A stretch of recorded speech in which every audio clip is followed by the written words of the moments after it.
Merci. La parole est à Georges Fenech pour 10 minutes.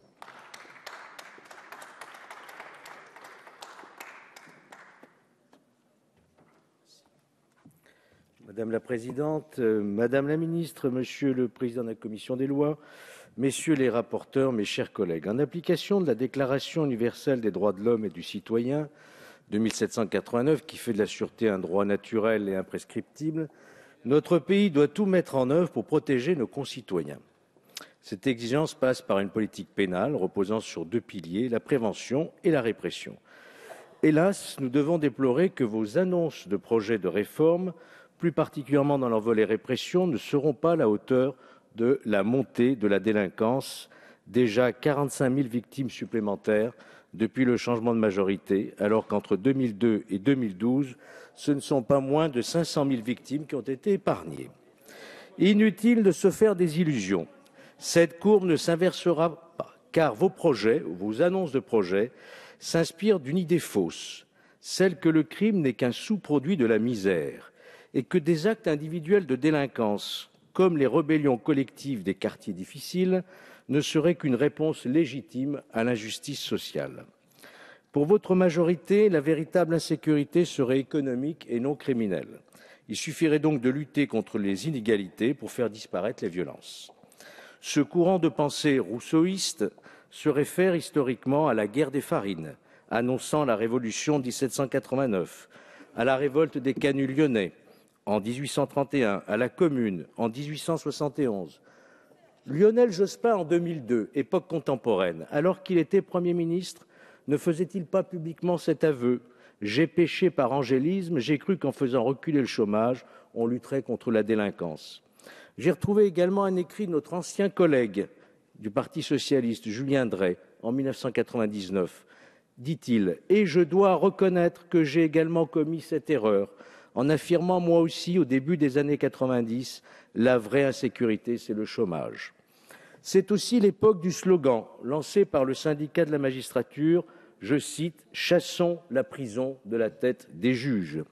Slogan malheureusement toujours d'actualité sur les bancs de votre majorité, et que les coups de menton du ministre de l'Intérieur auxquels nous avons encore assisté tout à l'heure aux questions d'actualité ne remettront pas en cause. D'ailleurs, quelle que soit leur bonne volonté pour faire reculer la criminalité, on ne peut pas tout demander aux forces de l'ordre. Il est nécessaire en effet que les délinquants, une fois identifiés et interpellés, soient poursuivis, condamnés et que leur peine soit effectivement exécutée, ce qui est aujourd'hui loin d'être une réalité. La place Beauvau ne fera jamais reculer la sécurité si place Vendôme, on continue à faire preuve de mansuétude à l'égard du criminel. Je note d'ailleurs qu'entre vous et votre collègue de l'Intérieur, c'est plutôt la cacophonie. Tandis que vous vous prononcez pour l'abolition des courtes peines de prison, Manuel Valls se déclare favorable, je le cite, « La prison, l'enfermement sont utiles aussi pour les petites peines ». On serait tenté, Madame la Ministre, de vous demander s'il y a encore une ligne gouvernementale en matière de politique pénale. Regardez, s'il vous plaît, la réalité en face. Ce sont les têtes de nos concitoyens qui sont aujourd'hui brouillées sur la finalité d'une justice pénale qui prône une vision toujours angélique d'un monde libéré de tout crime. Ne cessez-vous pas, Madame la Ministre, en effet, de nous répéter que la prison est l'école du crime et de la récidive. C'est une contre-vérité. Je prendrai l'exemple des États-Unis. Même si j'en conviens, il ne faut pas importer en France le tout carcéral américain. Les États-Unis sont devenus, grâce à une volonté politique sans faille, un pays 2 fois plus sûr qu'il y a 20 ans. Les homicides, les violences et les vols y ont été divisés par 2 depuis 1993. Alors que vous le vouliez ou non, le risque de récidive est inversement proportionnel à la longueur de la peine infligée aux délinquants. La prison, même courte, n'encourage pas la délinquance, au contraire, elle en dissuade. Elle possède un aspect curatif et préventif pour les délinquants occasionnels, à la différence du délinquant d'habitude, et tous les criminologues s'accordent à considérer que la prison, dans un État démocratique, revêt une fonction sociale décisive. Reste la question qui nous intéresse aujourd'hui de la surpopulation carcérale. 57 000 places de prison, grosso modo, pour 67 000 détenus. C'est, dites-vous, la conséquence d'un taux d'incarcération exagérément élevé dû aux politiques pénales ultra répressives de la précédente majorité. C'est encore une contre-vérité véhiculée toujours pour les besoins d'une thèse idéologique. Comparons plutôt la situation de notre pays à celle des autres États de l'Union européenne.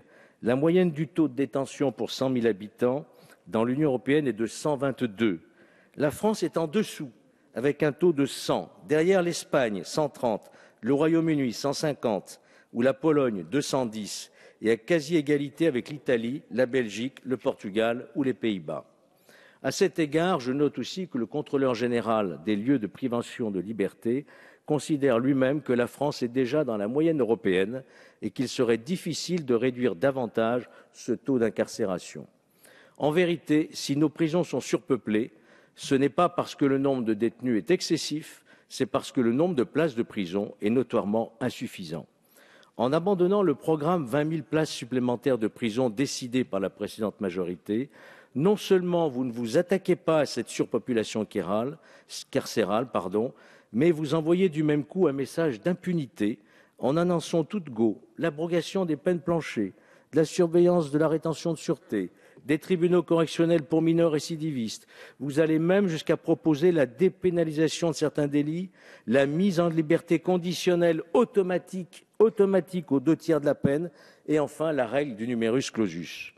Et sans attendre l'arrivée de vos projets de réforme sur le bureau des assemblées, tout comme Robert Badinter en 1981 abrogeait implicitement et contre tous les usages par une simple circulaire la loi dite sécurité-liberté, quelques 30 ans plus tard, c'est véritablement un remake, vous vous inspirez des mêmes méthodes par voie de simples circulaires, vous tentez d'infléchir à court terme la politique pénale actuellement en cours. Vous demandez en effet aux magistrats, ni plus ni moins que de ne plus appliquer les peines planchers et de recourir systématiquement aux aménagements de peine comme alternative à l'incarcération. La gauche, Madame la Ministre, serait-elle à nouveau frappée d'amnésie ou de ce mal incurable qu'est l'idéologie permissive et la culture de l'excuse? Quand, dans une sorte de culpabilisation collective, je dirais les beaux esprits expliquent que le crime est le produit non pas du libre arbitre de l'individu, mais des injustices sociales. Ce faisant, Madame la Ministre, permettez-moi de vous dire, vous vous détournez de Thémis pour revêtir les atours de Pénélope.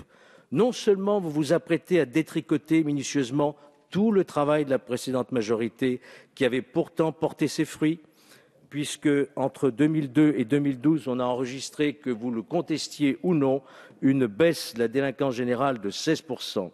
Mais de surcroît, pour éviter les courtes peines d'emprisonnement censées être plus criminogènes que rédemptrices, vous élargissez la panoplie des sanctions par la création d'une peine dite de probation issue de la réflexion de la conférence de consensus qui n'a, permettez-moi de vous le dire aussi, de consensus que le nom.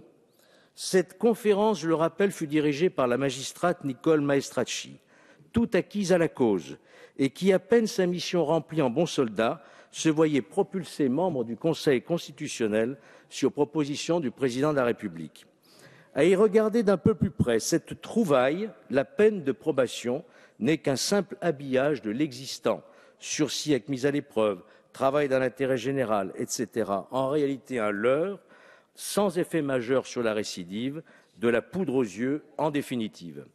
Au final, la mission d'information parlementaire dirigée par notre estimable collègue Dominique Raimbourg émet au total, et excellent, j'en conviens, au total 76 préconisations, même si je ne suis pas d'accord avec la majeure partie de ces préconisations.